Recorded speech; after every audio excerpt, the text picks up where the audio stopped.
Right then, this is a walk around video and this is for a wonderful car. This is a very rare model actually. It's the EX Plus 1.6 diesel Tourer Estate.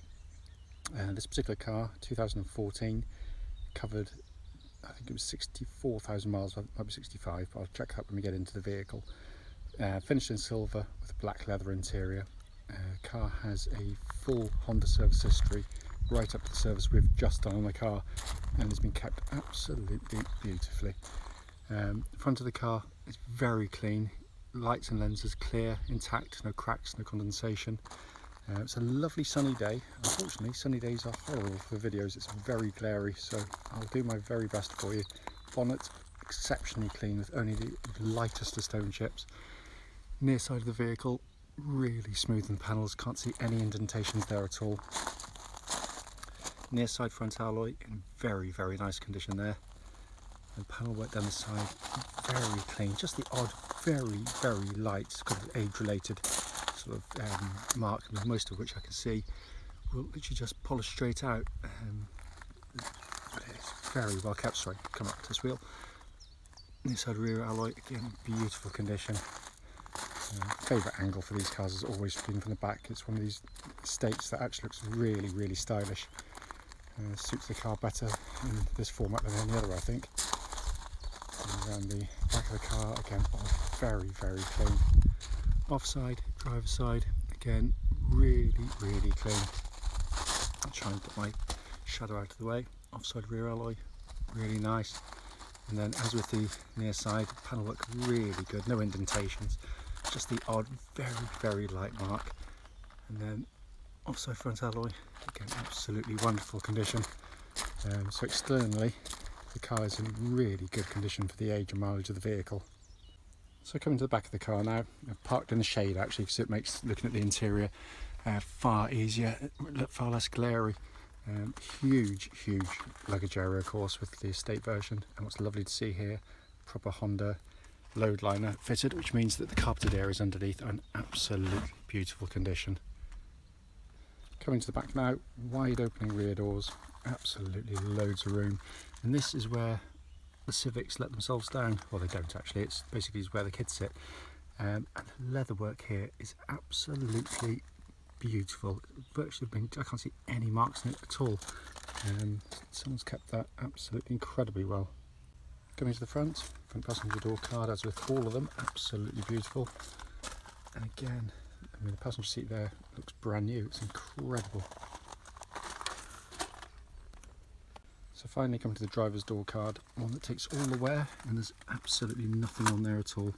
Footwell areas all lovely and clean. And the driver's seat, again, is in absolutely fantastic condition. So inside the car now, engine's running for this section, so dashboard as always can be seen illuminated. Dashboard just looks absolutely brand new, it's absolutely incredible. Just going to come up here, hopefully trying to snag the wires. 65,460 miles currently recorded. Sat nav working absolutely perfectly. Pop the car into reverse.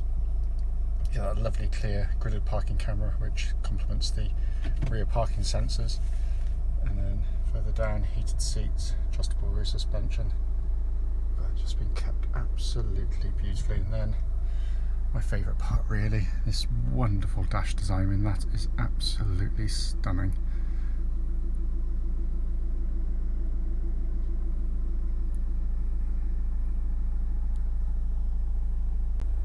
Finally, just to show you, owner's manual pack and lock and unlock key, you're both here and present with the car. Hi then, this is a road test video, and this is for a Honda Civic 1.6 EX Plus, and it's the Tourer estate car. This particular car, sorry, I should have done that earlier on, just check the reg number for you, sorry, is DV14XRB, and mileage currently showing is 65,454 miles. The reason we do these videos is effectively so that if anyone's looking at any of our cars online in an advert, they actually get to see the car advertised in operation. We feel it's incredibly important. The reason being that we've been to see cars ourselves, travelled vast distance, only to get there and find out that it's got an issue which shows up whilst you drive the car. So that's why we do it. It's to let people know about anything that might be on the car which would immediately show up whilst you're driving it. It's also done on these very quiet country roads close to our premises. This actually forms part of the road test route any prospective buyer would go on. And the reason we choose to do that on these roads is obviously so hopefully it'll be representative of what you'd feel yourself should you be offered a test drive in the car. So coming to the car itself, fabulous cars, absolutely fabulous. It's I'll go through all the mechanical stuff like I always do, starting with the engine, which push button starts on the top of the range car, starts immediately, settles to completely smooth, even idle. No warning lights on the dashboard at all, relating to the engine or any other part of the car, and temperature gauge running at a third, which is exactly where it's meant to be on a Honda vehicle, and it's been running for over 2 hours now because it's just been delivered to us. The engines are brilliant, absolutely brilliant diesel engines. It's smooth and quiet in operation, only really noticeably a diesel in kind of first and second gear, which even on Honda can't engineer out that characteristic of diesel. But when you're up and running, it's a very quiet, smooth engine. It's also got a lovely power delivery to it.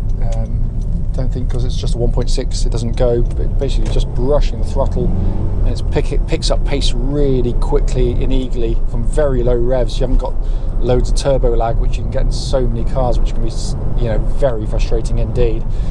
On top of which, the fuel economy you can easily get is astonishing, in all honesty, and I've owned loads of these to know that even doing the short trips I generally do, I'm still over 60 to the gallon. Longer trips, 70 is very easy, but it's all down to driving style, of course. You know, if you're someone who likes to hang on the gears and floor it, then obviously you're not going to achieve such high economy figures. But driven normally, but without being over the top, you know, so the figures you can get are nothing short of amazing. Also, this engine has a reputation in the trade as being probably, well, it is the toughest and most reliable engine in its class by a country mile. Engine then feeds through into clutch and gearbox. Clutch in the car, lovely and smooth in operation. Bite point exactly where it's meant to be. The gear change is sensational. It's just beautifully done, lovely weighting, feels mechanical even though it's cable operated. It's got precision and weight to it, which I really love, and it feels as it would have done when it was new. It's incredibly tight. Steering on the car, going at speed, track's dead straight. There's no vibrations at all at this speed or any speed up to the legal limit. But it's a lovely power steering system as well, because it's really nicely weighted. Makes the car feel very secure on the road, but is quick and dynamic, which means if you are in the mood to drive it, you know, with any degree of enthusiasm, it's a rewarding car to drive. It's a lovely setup, and the chassis complements it because it's able to cope with, you know, what the steering's, you know, allowing you to do. So the body control is beautifully done. It glides through corners absolutely superbly, and yet is very, very comfortable. Being a top of the range one, or a couple close up the range, you've got this little button down here which means you can adjust the rear shock absorbers. Currently I'm in comfort mode. If I press it now, I'm in dynamic mode, which you can feel noticeably firms it up, then normal, and then back to comfort.